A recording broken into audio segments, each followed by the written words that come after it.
Bonjour et bienvenue sur Technapa, la Tech à Papa. Alors une vidéo un petit peu pas prévue parce que on a eu la nouvelle version bêta de Orca Slicer, donc la version 1.7.0. Alors comme d'habitude, je vais vous présenter les nouvelles fonctionnalités, en tout cas les principales nouvelles fonctionnalités de cette nouvelle version. Je vais éviter de passer en revue toutes les petites corrections de bugs. Ça, vous pouvez retrouver le patch note de toute façon dans la description. Et en attendant, n'oubliez pas de partager, vous abonner, commenter au besoin, et on regarde ça tout de suite. Alors la première nouvelle fonctionnalité, en fait, est une fonctionnalité héritée de Prusa Slicer. Donc vous savez que Orca Slicer est un fork de Bamboo Studio, qui est lui-même un fork de Prusa Slicer. Et par contre, Bamboo Studio avait retiré une fonctionnalité de Prusa Slicer, c'est-à-dire la possibilité d'imprimer en multicouleur multimatériel pour les imprimantes non bambou. Alors que Prusa Slicer intègre cette fonctionnalité.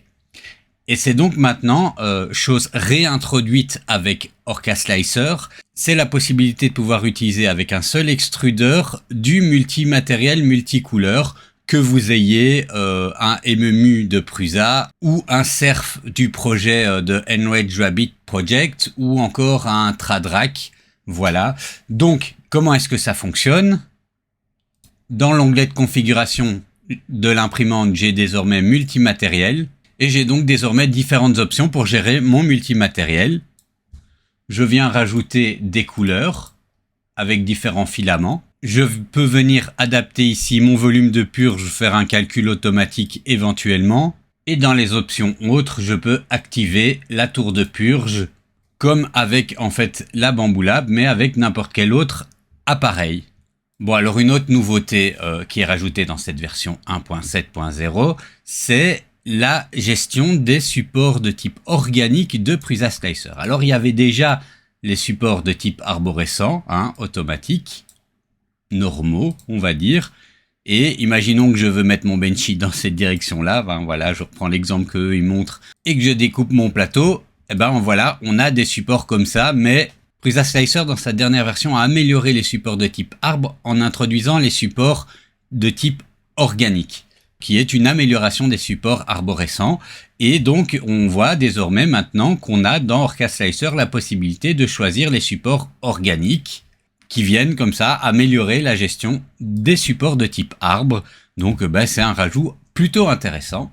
Alors on le voit, cette nouvelle version est sous le signe du rapprochement entre Orca Slicer et la dernière version de Prusa Slicer. Et une autre fonctionnalité qui rajoute est le support de Prusa Link et de Prusa Connect WebView. Alors je vous montre ici à l'écran ce qui vient du patch note officiel, puisque moi je n'ai pas de Prusa Link, donc je peux pas vous montrer ça en fonctionnement. Mais en gros, c'est quoi Prusa Link et le Prusa Connect WebView? C'est le nom qu'ils donnent à leur solution hardware pour pouvoir connecter leurs machines qui ne sont pas directement connectées en Wi-Fi à leur solution Prusa Connect. Alors on retrouve également dans ce patch note la prise en charge de la saveur, j'aime bien, c'est le G-Code Flavor de Marlin 2. Alors ça dépend un petit peu de votre imprimante, donc en tout cas maintenant c'est pris en charge. Autre changement intéressant, c'est qu'ils ont repris les dernières mises à jour qui avaient été faites dans Bamboo Studio. C'était pas le cas dans la version précédente, il manquait des fonctionnalités. Donc désormais, c'est à jour par rapport à la version 1.7.4 de Bamboo Studio. Donc je vous renvoie à ma vidéo précédente, vous pouvez la retrouver sur ma chaîne si vous voulez avoir la liste des nouveautés. Alors si on vient prendre le générateur de parois Arachné, on a une nouvelle option qui est, vous voyez ici, là une taille minimum, donc un pourcentage de taille minimum du premier périmètre, du périmètre de la première couche.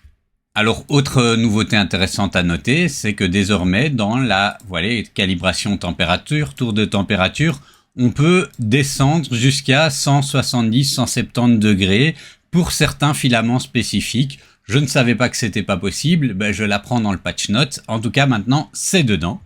Alors je vais garder ma tour de température pour vous montrer une autre nouveauté. Donc si je découpe le plateau, on s'en fiche un peu des paramètres, et ben maintenant le bouton exporter le fichier en J-code est le bouton par défaut si il n'y a pas de connectivité avec l'imprimante qu'on utilise, ce qui est le cas ici avec ma FLSON SR plutôt que impression. Donc avant, il fallait venir cliquer et faire exporter le fichier en J-code et le bouton par défaut était grisé. Donc voilà, c'est une amélioration de qualité de vie qui est souhaitable.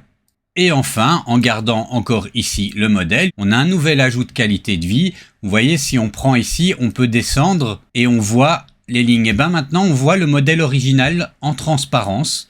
Avant, simplement, on voyait rien. Je vais vous montrer dans Bamboo Studio ce qu'on voit. Donc, si je viens prendre n'importe quoi ici, allez, un Benchy, que je le découpe, si je descends, on voit pas le reste de la pièce. On voit ça comme ceci. Et bien, avec Orca Slicer, on voit désormais en transparence le reste de la pièce. Je trouve ça plutôt clair, donc c'est un rajout assez intéressant à mes yeux.